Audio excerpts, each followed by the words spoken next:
the AAPL Constituency Podcast.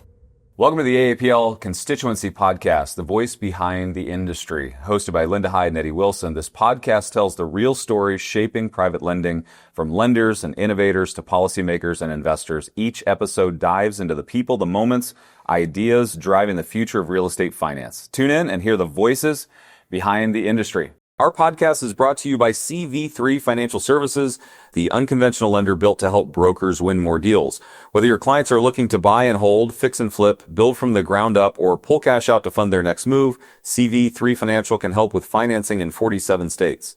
Visit cv3financial.com/AAPL to learn more. Welcome to the first podcast ever, the AAPL Constituency. I am super excited for this podcast because you get to meet and understand the person behind the entire organization. For years and years, I've been out front and I have been on stage, but behind all of that has been a person that has literally been building this industry and building this program and building this company, and that's Linda Hyde. And so this is our very first podcast together. And it's super exciting because I don't think most people understand how much you've been doing over the last few years, actually like 10 years. 12 years. This year's my 12th, yeah. 12 years. And so we're actually live here at the AAPL show. This is our 17th? 16th. Wow. Yep. See, that's why she's got this down. I don't know the numbers, but... That's all right. You're close. So if you don't mind, I want to kind of go back and let's tell the story because this is our very first podcast. And by the way, super excited for you tuning in. And we've got an amazing lineup just ahead of us where we'll have a lot of just industry makers and people that have shaped this industry that we'll be interviewing. But I wanted you to kind of understand us, what we're doing, and why we're doing the podcast. But if you don't mind, let's go back. So when did you get involved in AAPL? How did this all start? September 1st, 2012, I got my call from the then owner of the association. He actually called and told me that he wanted me to work for him. He didn't care where. So he kind of placed me in AAPL just as a temporary place to hold me there. I got bored. I didn't have a phone or anything at the time. So I started digging into things, started looking at records, and then I got a phone. The phone started ringing. I started talking to clients, and that's kind of what started. I started talking to the members, a lot of them that are still here today, and figuring out what the company was about, what needed to be done, talking to them about what they wanted, what they needed, and started building it. So, and then it had a partner. Her name was Chrissy, which a lot of the members then knew, and we started really talking to the members about what they were looking for in the industry and what they wanted around for the association. So yeah, we only had 60 members at the time, and about 130 attendees at the first conference that I came to. Yeah, it's an interesting story because I came in after that. Linda and Chrissy back then were really kind of holding this thing together. And even though you had 60 members, I'm not sure that half of them were even paid. There was a lot of free members back then. There were a lot of free members. I don't think most of them were paid. And nobody could tell you there were 60. Yeah. Actually, I remember being in a meeting and the director at the time was asked how many members there were, and he couldn't tell anybody. And I actually I spoke up and I said, there's 60. And then I got into a conversation with Mike, and we were kind of going back and forth. And he was like, how do you know? I said, because I started tracking things. So we had a big conversation around that and how that looked. So I started manually tracking everything on Excel at the time, which was kind of crazy. I was tracking memberships. If you don't know the history of the AAPL, it actually started off as a hard money association founded by 4 guys. And then the person that I ended up purchasing it off of, Mike Wren, came in and bought a majority in it and took over control. And that's who Linda's talking about. Mike has since passed, but I came in as an investor and manager of a lot of Mike's assets because a lot of them were disheveled and in distress. And he owned a very large insurance company, and this association was just kind of sitting in a back room. And so as I dove in, I was an investor first. It was an investor, and then came in and began to manage this whole entire organization, which I did not even know all the things that Mike ran. He was a collector of things, and I did not know all that he had. But I remember diving into P&Ls. I was talking to Becky Cole, who was the CFO at the time. And I just said, can you give me a P&L on every company we have? And I really thought it was coming into like maybe help like 4 or 5, maybe 6 companies. And it was like 30 some companies. I don't even know. And one of those was the American Association of Private Lenders, which was interesting because I had come to an AAPL show 2 years before that, as I was doing some real estate, and came to this very small show in Vegas. I walked around and didn't think much about it. And I didn't even know that Mike had ownership in AAPL. So that first P&L that came out was like, wow, okay, so we own AAPL. I didn't even know that. And then I looked at the bottom of the profit and loss statement, and there was a lot of losses. They were losing a lot of money. And so it was one of the ones that was just bleeding a lot. And so that's probably within maybe a month or two of being there. I was like, okay, I got to figure out what's going on. Mm-hmm. And so I asked the guys that were kind of running it. There's a few people that were all involved running it, not Linda at the time. And I said, hey, can I just get some data, some information? I want to have a meeting, but if you guys could give me your KPIs, key performance indicators, I want to know what you're setting up for success. I don't know your finances. And so I go sit in this meeting, and they present all these papers to me. And you know the story, but it's a funny one because I look at this sheet of like KPIs. I would call that like a scorecard. Like how do you know what you're doing to be successful? And so I'm looking at these KPIs, and I'm like, oh, so I was looking at the membership, and I was looking at like the average membership that was being added on them. And I was like, who did this? Who actually put this spreadsheet together? The Excel spreadsheet she was talking about. And they were like, the one guy said, I did it. And I was like, okay, why did you choose this number right here? And he was like, well, and he kind of like danced around it. And I was like, well, do these numbers correlate together? Like if you get this many leads, does it transfer into this many memberships? Like what's your close ratio? And he was like, and he started stuttering. And I was like, you didn't put this together. Who put this together? And I was like, who all is employed by this organization? Like, this is how disheveled it was. Like, we had a few high-rise buildings, and they were like in different floors. And so like I'd go into this area and I didn't know who these people were. So I'm like, who's working here? And they're like, well, we have, I think it was like 4 or 5 employees at the time, maybe. Yeah, there was 4 of us. Yeah, total 4 of us. And so, but there was like 5 people at the table, but not all the employees. I'm like, who put this paper together? And they were like, like they're stuttering. And so I was like, I'm going to go find out. So I literally like get up out of this meeting. And I start wandering around this office, and I find Linda and Chrissy sitting in there. And I was like, and I said to Linda, sitting in the corner, I was like, hey, who put this piece of paper together? And she was like, I did.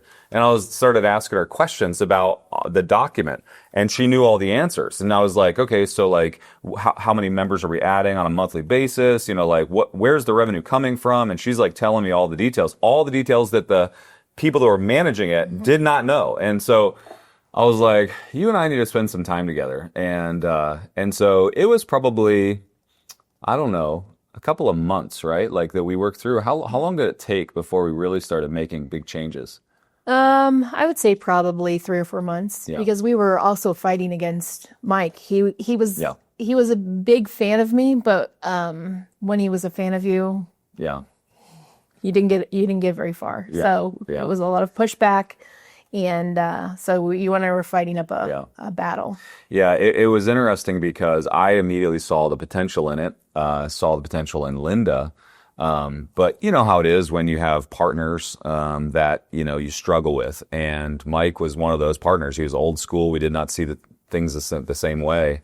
And he had controlling interest. I mean, he was the majority owner. So there was only so much I could do. But long story short, I ended up laying off all of the staff except for Chrissy and Linda. And we started over again. And it took us a few years to really build. And Mike still got in the way a lot. I mean, like a lot. Like it still lost money until I owned majority of it. And so fast forward, so we worked through all of that. In 2018 and 19, I began to separate from that organization, which was Affinity. Sold a bunch of my interest in that with them, and had a big thing, and had some other exits from different companies. And really, that's when we kind of went on our own, and I bought majority ownership.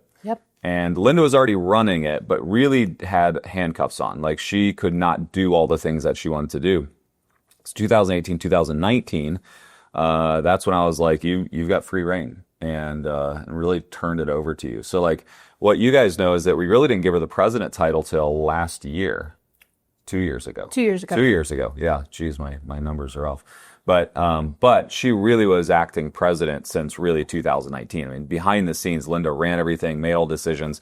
I played more of the visionary, where I would, kind of just look and talk about the future and where we were headed, and she would make a lot of those things happen. She had her own vision as well, where we would just kind of build that together. And since 2018, when it was completely owned by that group, we lost a bunch of money. 2019, we take the chains off, and you make the organization profitable for the first time ever in its history. I remember the conversation. I told you we made money, and you were like, no, we didn't. We sure did. You don't understand. We were losing, went under the other owner and majority owner. We lost $800,000 the year before I took it over, right? So not that I own majority of it. So when I purchased majority, and we went from losing $800,000 to we made money. We were profitable. It didn't even matter. If we would have made $1, I would have been happy. But you turned it around, and but not only that, there was a significant shift in how our members were treated, the direction. She finally, for the first time, could put together, and that's when you formed the three things that we focused on. And if you don't mind, like, walk through those three things and why. Yeah, so we have the education, advocacy, and legislation. Mm-hmm. And so we were able to really put together our committees. We've been focused on our education. We were able to launch our education platforms and really plan our legislation. So with your help, we were able to do our Day on the Hill and go there and fight legislation. We've been very successful with that. Yeah. We just launched our new broker program, which is our third online program, which is great. We have actually, I guess that is our fourth course total, because we do one here live as well. So we have lots going on, and we were able to turn that stuff very quickly. Yeah. It's been really, really good. Big team, growing our team. I mean, we had two of us for a long time, and then it turned in Kat and I. And Kat and I were able to go through a lot of things, but it was with you and I. So we are a good team because you are the visionary and I'm the integrator. We've always talked about that. Yeah. It's where we fit together really well. But I really feel like, since I would say 2 or 3 years ago, you stepped up into more of not just an integrator role. I mean, like, so much of what you guys have seen in the industry is really Linda's vision. She's stepped up into creating vision, and now I'm more or less beside her, not in front of her. Like, now I'm kind of helping and assisting and jumping into the things that I'm decent at, which would be the legislative side, and I don't mind being on the stage and being somewhat of a voice. But for the most part, what you guys see in this industry and this organization is Linda Hyde, and I think it's time that we tell that story, because so oftentimes people that actually do the work never get the credit. And in my organizations, one thing that I really strive to do is to point out the people that make it successful. And I've been trying to get Linda to do stuff like this, as well as be on the stage for years and years. She won't even shoot social videos with me. But she's stepping into it. And that's part of leading. It's part of leading is standing out and letting your voice be heard, and super proud of what we've done together, but super proud of like what you've done. I feel just immense gratitude for the work that you've put in, and you guys can see the result of that. This conference that we're at, this 17th annual conference that's been held at Caesars for 17 years. 16. I'm all over the place on this. It's just manifesting. It's going to be 17.